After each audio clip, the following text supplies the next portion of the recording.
abasajja batukubye ng'ebimanyi nti olunaku lw'eggulo twali tulina ogenda ku rally ya munnaffe ku candidate waffe ow'Ekawempe North Nalukola. So twavudde ku kitebe kyaffe ekya NUP wali nga tweorganizinga bulungi ne president waffe ne twagenze okufuluma tuuka wabweru ate nga tulaba amagye gatwetoolodde gatubulookinze okutulemesa okugenda mu maaso gye twabadde tulaga. Munnaye kati awo waavudde embeera y'otukuba emiggo tulina kitukoze nga tulaba ffe abali mu ddembe ate abakuuma ddembe be boonoona eddembe. Baawadde ensonga ki eyakubiza twogera ku gwe ng'omuntu kubanga twakulabye eno mabega ge bakubye batya bakubye tewali nsonga kuba kyetukola tekyabadde ntikimenya amateeka. Abaakukubye wabategedde oba wabentegereza? Abantu abo bambala bukookolo kikwewunyisa kali. Omuntu weyita mukuuma ddembe neno jangu yambadde obukookolo. Bw'oba kyokola kiri mu mateeka sumulula feesi bagirabe nga ffe bw'otulaba. Tujja openly mutulabe kuba tumanyi tetumenya maki ekiraga nti omenya tteeka gwe wajja ati ali eyo wa UPDF ali eyo wa poliisi ali eyo lwaki weeteeka mu kakookolo ate okuba omuntu tewali copyright gye baatuwadde. That's not a copyright. We asked for copyright. Is that copyright? That is a copyright management system. Kati how could you say less management system egenda ku managing kye kitaliiwo? Otegedde? Sikitina kitegeera. Olese manager ku company gy'otannaba kukola. Kanko example.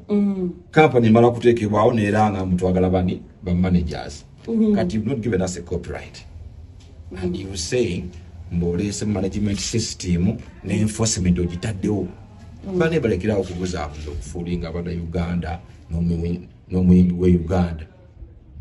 Abayimbi abamu abadde bali abawaiki benda okitegeera kubuzaabuza ebintu bazze kwongera kusolooza nsimbi za abo abakola ebiyiiye oba ebiyiiye byaffe. Otegedde wazza system kwongera era mugenda kulamu abama radio abama TV nga babataddeko embeera naye nga teffe nga netufuna. You understand? Yes, it's okay paying naye kati ffe ba creators tonnatuwa kiri kyetwagala. You've not amended the copyright law.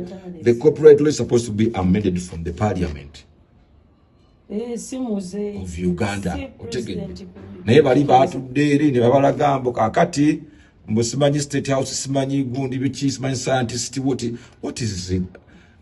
What is that? Kwagala kusoloza sente kulya bintu mbu they are going to bring trackers. Ekimu kyebagala okukola tekyawukanako na Songo Boost if it comes to tracking. But Otegedde the playlist how they move on different on different radio stations and TV stations. Okitegeera bagala the airplay. Songo Boost is doing that already. Abantu abamu babakozesa ku bibatamanyi because they don't know how to read. They don't take time to read and understand. Okitegeera abantu abamu kankubulira omuddugavu ono baatubuliza nnyo mu biwandiike olw'okuba tetwagala kusoma tetwagala kubiwa budde. Kati nabali abasajja kye bakozesa ekyo bakuleetera empapula nga zirina emikonga 15. Kati gwe ngola tolina budde. Naye kati some of us tuwa ebintu obudde okusoma.